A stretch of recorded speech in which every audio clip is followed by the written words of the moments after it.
আসসালামু আলাইকুম বন্ধুরা, কেমন আছেন সবাই? গত ভিডিওতে আমি মেঠো পথের কথা বলছিলাম। আজকে আমি গ্রামের মেঠো পথে হাঁটছি বৈকালবেলা আর দক্ষিণা হাওয়া। গ্রামের মেঠো পথে হাঁটার সেই অনুভূতি সত্যি আলাদা। যদি আপনি কোনো দিন গ্রামে আসেন তাহলেই গ্রামের মেঠো পথে বিকেলবেলার হাঁটার অনুভূতিটা আপনি পাবেন।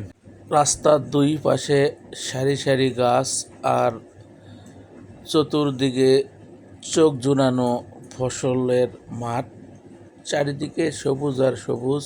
আর গ্রামের এই আঁকাবাঁকা রাস্তায় হাঁটবেন আর দক্ষিণা হাওয়া খাবেন, সত্যি সেই এক অপূর্ব মনে প্রশান্তি মিলবে।